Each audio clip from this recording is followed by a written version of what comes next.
at a carrier level, carriers are approaching the market in a bifurcated way. We see a lot of single-digit rate increase carriers. Yep. And so when I look at the average, I look at what are the main carriers doing. The beauty of ICHRA is the ability to have choice and be able to change your benchmark plan.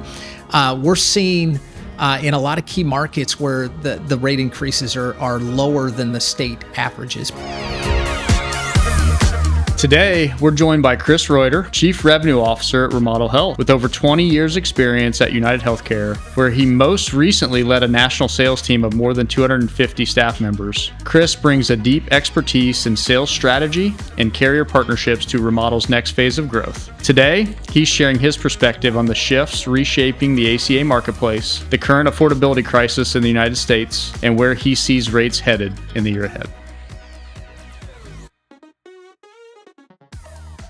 For our audience, you and I work together literally daily, I'd say hourly, as our Chief Revenue Officer, leader of kind of the team that I am a part of. So, man, treat to sit down with you. Just at this point, I view you as a friend. Yeah. And honestly, I'm super excited. I think that like your experience, expertise, it is the perfect time of the year to have you on as a guest. Sure. Because we're starting to see kind of what 2027 rates are going to look like. Yeah. I love the phrase you use. We're starting to read tea leaves a bit. Sure. And just, really excited to have you share kind of your expertise with our audience. For those who don't kind of know you, Sure. I'd love to honestly just start with, man, tell us about your background. So we dripped it. You came from UnitedHealthcare for a long, very successful career. Tell us about your background, and then would love to hear you kind of share what got you over the fence to go kind of take a jump and move to Remodel Health and kind of the ICHRA landscape. Yeah, so I started in healthcare in 2005. I was interviewed and accepted an entry-level position at UnitedHealthcare in 2005 for a company called Golden Rule Insurance. It was recently acquired at that time by UnitedHealthcare to run the individual market. So this predates Obamacare that passed. It predates, we sold core medical plans in the individual market to consumers and had an incredible run. So I started at United. I had really 6 roles over that 20-year period. So I was able to see different parts of the business. The last 9 years, I was Senior Vice President of Sales for their individual arm of business, helped start kind of their ACA division and was part of that with Marcus Robinson way back in the day. And then there were 2 rounds that United was in there. So last 9 running kind of a call center of 250 people on the direct basis. We had 60,000 brokers that we managed with our team. And then we started acquiring businesses. So I was part of the M&A team, and we acquired a business called Health Markets. We acquired a business called US Health Group, another business called First Family, and Golden Outlook. And so we began, United invested over $1 billion into that space and was running some of those companies for them at the end as well. Not all of them, but some of them. And so had an amazing run at United. I grew that business substantially. We had, at the end, I had 2.5 million people subscribed through our products at a company called United Health One. Yep. And had an amazing, fascinating run. And what brought me to Remodel? So the 2 co-founders that when I started in 2005, quickly, one of my bosses was a guy named Scott Lingle. Yep. And then I quickly moved into management and managed somebody called Justin Clements. Well, they were the 2 co-founders of Remodel before it was ICHRA. And so they built Remodel Health, and they had tried over a 10-year period of time to try to get me to come. They played the long game. And but I had so much fun at United at the time. What really was a pivotal point for me was I became a member on the ICHRA panel for UnitedHealthcare. So I got more visibility into ICHRA, kind of the thoughts and strategies of that. And I became a believer that this was going to be a macro shift in the industry over time. So I play long games. I kind of look in 10-year time horizons and saw that, hey, wait a minute, this is going to be a really exciting space for many years to come, driven by the macro trends. And so in April of 2025, I told Scott and Justin I would come. The amazing chief growth officer before was a guy named Brian Young. They needed somebody, and I was really excited to join the team, and it's been a dream ever since. Yeah, I love that. And it's a blessing to work with and for you, just on a personal level. Why we were planning this episode, and we're like, man, at this time of the year, it's like all of our kind of broker partners and CFOs for employers, people start to get anxious of like, man, what are the trends for next year going to look like? And we were like, man, there's no one better to speak macro around kind of your thoughts on the ACA. So man, just super excited to have you. First question, I'll kind of kick your way. Okay. What's your perspective on kind of recent carrier exits? So we've had some big news this year that certain carriers are getting out of the ACA entirely. So Cigna, and then we've got other kind of big news state to state of carriers that are pulling out, maybe even more regional carriers. What's your perspective on kind of that news and just in general shifts in the ACA as we look forward to 27? Yeah, so I would say like in the macro environment, there's 8 carrier exits so far in the market. So at state, some national like Cigna, mostly state and local markets. What is really interesting is as you pull the market share of those 8 carriers in the ACA market. So the ACA pool is about 19.2 million is the latest estimates. There's about 700,000 enrollments from those 8 carriers, which represents 3.6% of the overall market.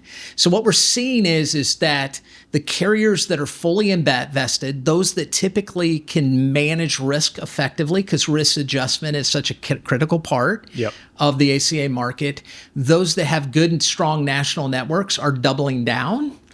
And that there's a few carriers where it's not their core business. Cigna, it's not their core business. Cigna wants in my opinion, sorry, I'm going a little bit. I'm interjecting. Cigna's like an ASO self-funded juggernaut. That's right. And if you look at where their membership is across all of Cigna's book, like ACA was a tiny little drop, but because they're such a well-known brand. That's right. By group carriers and big employers, it's almost like the news carried more weight than it really should have when you looked at the numbers. 3.6% of the market's impacted.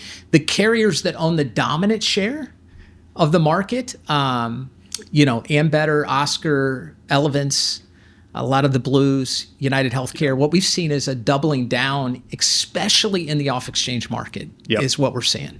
And they represent roughly about 60% of the market. So those that are staying in are doubling down. Those that are on the tertiary and sidelines are saying, is this a core tactical part of our business? And some people like Cigna are saying, hey, this is just not who we are, and we don't want to compete. Makes total sense. I know that around the time this airs, you've also written a really great thought leadership piece of content talking about like, here's 5 trends I see in the future for ICHRA. One of the other interesting stats I'd love to have you share is like the number of off-exchange plans that are now available in comparison to what it was a couple years ago versus the number of on-exchange plans that are available. Would love to share, and I'm not going to hold you to specific numbers, but just to talk to our audience a little bit about that. Yeah, so one of the things that ICHRA is so incredible about ICHRA is just the choice. And sometimes as you roll up the national data, it's really fascinating. I don't know if the listeners know this, but between the on-exchange and off-exchange markets, in 2026, there's over 20,000 plan offerings in the individual market. So it's very, now state by state, there's variations. I mean, that all rolls up into the 20,000 selection. It used to be when I started, because I remember ACA, I predate ACA, so I'm rather old. I predate ACA. Wise. I was around when ACA kicked off in 2014 and have been through every iteration of it. So I'm an individual market expert. What I would tell you is it kind of lives and breathes. It used to be off exchange was just an afterthought. But what we're seeing is the off exchange market in 2026 grew to 9,000 plans. So 40% of the plan offerings now are actually in the off exchange market. And the fastest growing segment is those off exchange. So that's gone up 36%. And that's really the beauty of where ICHRA lies because of the tax benefits. Yep. 100%. I would add like the off exchange plan flexibility that we're seeing carriers invest in, and like how they're being creative to manage risk of that off exchange specific block, like seeing the ACA carriers invest in direct primary care relationships that are only available with those off-ex plans because they know that's something that ICHRA members want. If they're coming off of a group health plan that an employer offered a near-site clinic or a direct primary care, they know that sometimes members want to still have that. So they're beginning to invest in, hey, here's off-ex specific plans that include direct primary care, for example. So it's really, really cool to see the number of off-ex plans increase, but also just even the creativity of what's included in those off-ex plans kind of increase as well. Yeah. So I think what you're going to see is the carriers used to rely on the subsidy market to drive all of their growth. As the subsidy expansion was rolled back on the on-exchange market, where carriers now view the growth is the off-exchange in the ICHRA space. And so we see their creativity doubling and tripling down into that space. Yep. I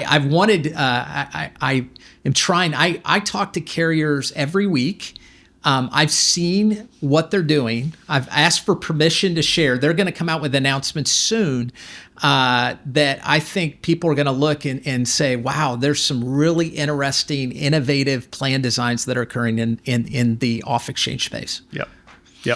So one of the other big things you talk about a lot is just in general at a macro level, the U.S. is facing an affordability crisis right now.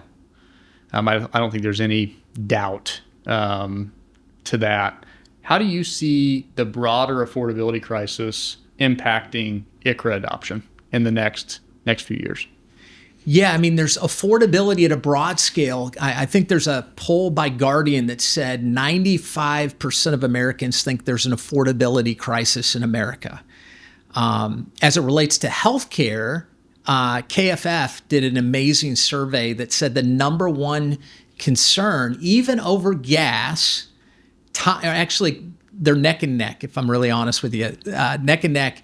Like gas and groceries and healthcare are like the 1-2 on what is on people's minds. So, and that's really driven by a couple things. We spend over $5 trillion a year, or 18% of our GDP, on healthcare.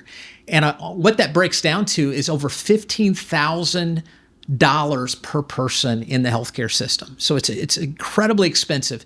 Medical debt is the number one reason why people declare bankruptcy. So we've got a huge crisis in America on healthcare.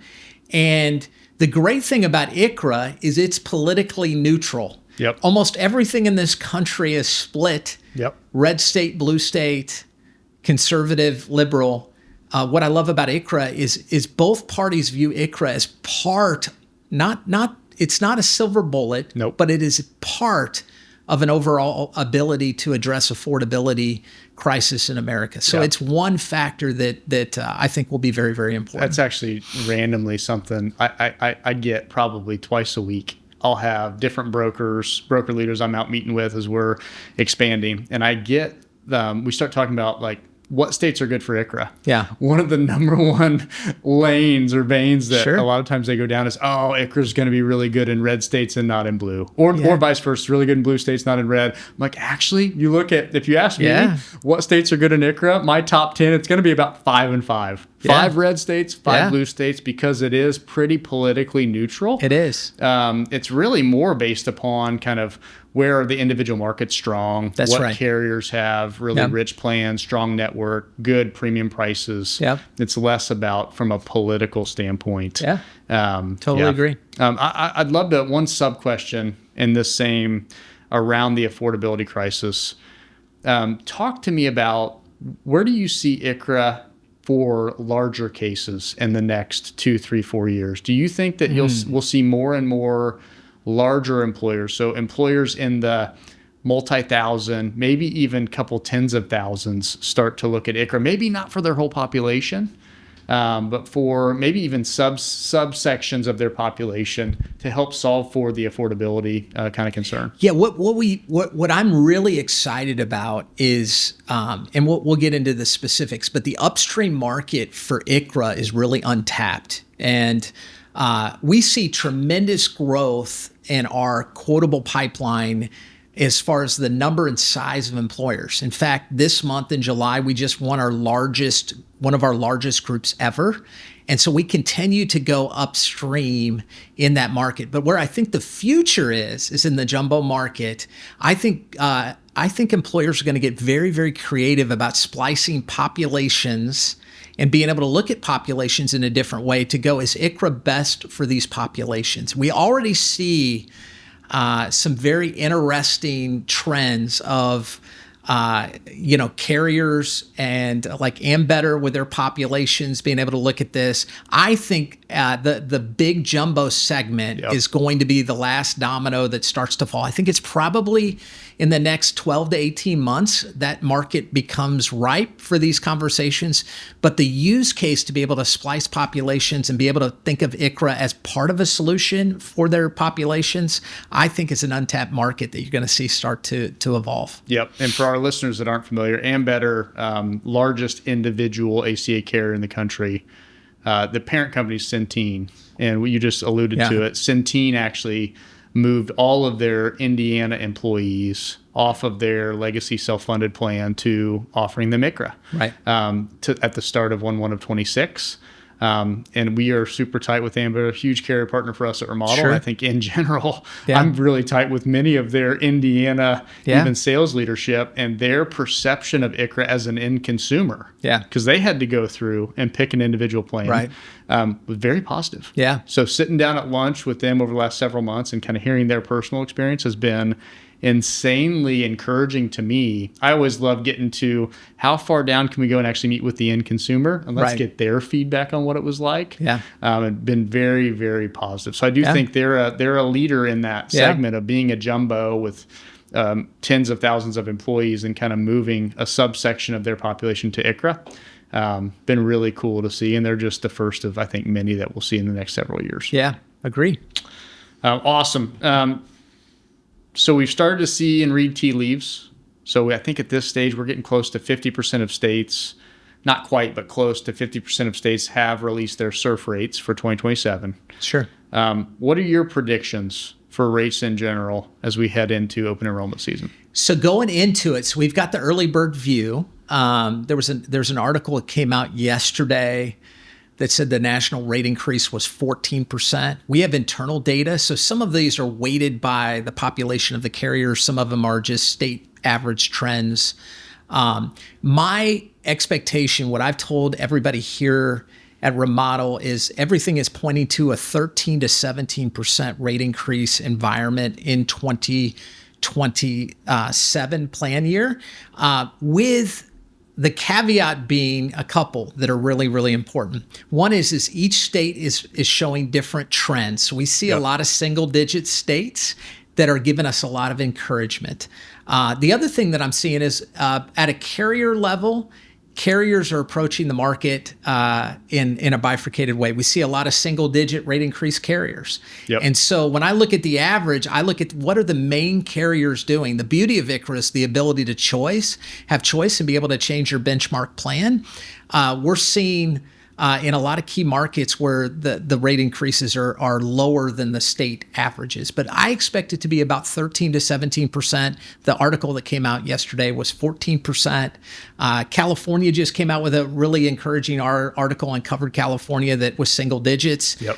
So I'm encouraged. It's moderating. The synopsis I would give the audience is the rates are moderating from last year, and I expect next year to moderate from this year. So one of the key factors is what are the loss ratios? I study the earnings reports of all the key carriers, Oscar, Centene, Ambetter, Elevance, United. Yep. And one of the things I'm seeing a constant theme is loss ratios are improving in the ACA market, which means that the rates are pegged to that, and that we're going to see an improving rate environment over time. Yeah. The other thing I think is encouraging too is, and this is in your thought leadership piece that's going to be published, is the off-exchange specific risk pool is getting better. Yes. In comparison to the on-exchange risk pool, getting slightly worse, but the off-exchange pool has actually gotten better over the last couple of years. Yeah. And I think that's one of the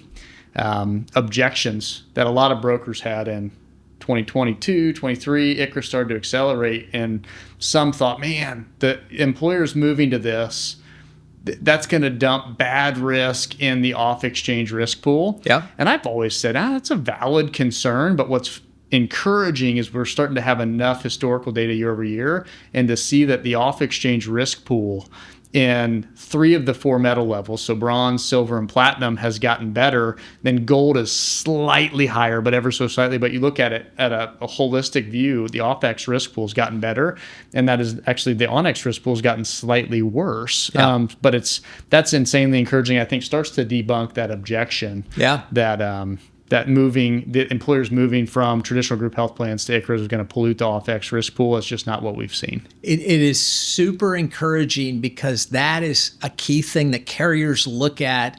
So one of the things with the subsidies going away, if you'd have told me that the on-exchange market risk pool would get worse, that was my base case. That's proven to be true. Yep. So that's what's driven a lot of the rate increases that you're seeing in the on-exchange pools. Is as a subsidy expansion, people that needed this didn't need the subsidy are healthy. They're not gonna get insurance. So we've seen that market impacted by about 3 million people. Yep. The on-X getting better over time. Off-X getting better over time. I apologize. No. That trend is super encouraging because what it tells you is there's an opportunity where off-X rates can improve and that the trends can moderate and that the carrier investment will flow. We see the carriers investing. I think they're going to double and triple down over the next 12 to 24 months. A couple other trends too, like the average age of off-X enrollment. Yeah. Lower than on-X. And then also the persistency of individuals enrolling in off-X is higher than on-X. So 2 other good kind of sub-metrics that point to the health of, I think, the off-exchange market as well. Long term. Persistency is so underrated because if you keep a member with you for multiple years, you can manage their risk better. You can manage, there's so many open doors that they have to be able to, a carrier not to be able to lose money. If they don't feel like they're going to keep that member, then they're not going to invest as much. So the persistency is kind of the secret weapon that I think off-exchange and ICHRA provide. 100%. I've always long-term thought ICHRA's, like as ICHRA continues to grow, you have more and more employers that offer it. The other thing I get excited about is like, okay, so like Remodel Health. Yeah. Don't worry, Chris, I'm not looking at leaving my job anytime soon. But the Witham family is enrolled in an individual plan. So I've got my wife and 2 sons. If I were to happen to want to leave Remodel and go to another company in Indianapolis that offered an ICHRA, guess what? I'm going to stay with my exact same plan, exact same carrier, and then they've got all the historical claims data. for the Witham family. So there's no loss of data. There's no loss of kind of continued continuity of care. Like the ability to continue to, from a health insurer's perspective, manage the risk of the Witham family. If I were to move and work for another ICHRA employer, like, man, that will have long-term gains of managing risk and the health of populations too, not even just risk, but like overall health as well. So I just get really, really excited about that as ICHRA continues to grow, is that persistency of even people who leave an employer but go to another employer that offers an ICHRA and they can stay on that exact same kind of carrier plan. Huge advantage. Yeah, for sure. All right, last question I've got for you. This is what we ask every guest. So I want you to dream for a minute.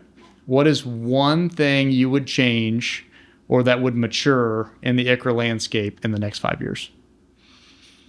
Well, I would tell you on a longer term basis, I think what I get excited about more than anything else, so the two markets that I look at that we see that are growing, we talked a little bit about the jumbo market. I view is, if I were to look into the future, I think ICHRA is going to exceed, right now the market by 1/1/27, it'll be over 1 million.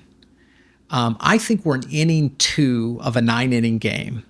And I think as the jumbos get more involved and the splicing occurs, I think one of the things that I would like to see is, I look at the integrations and the on-exchange pathways. Like if they could pass legislation that would open up the on-exchange, so you would open up, there's 9,000 choices on the off-exchange. If we could open up the other 11,000 change on-exchange and have the full weight of the individual market, I think that would be really beneficial to consumers as a huge benefit. And I think the deeper we can get with integrations to make the change management better. I think the technology is evolving, but I'm going, can we take on an 80,000 life group today? I want to make sure that we're really dealing with the issues of the pipes and the friction within that pathway to open up the true jumbo market, where I think I look 5 years from now, 3 years from now, I think it's going to be a really, really exciting time to be in the ICHRA space. Yep, I agree. Well, man, blessing to have you on. I get to work with you every single day. Yeah. We knew you'd be just great for our audience to have you kind of share your thoughts on future of ICHRA, what rates are looking like for 27, and just can't thank you enough. Happy to be on. It's great to see you, TJ. Yeah.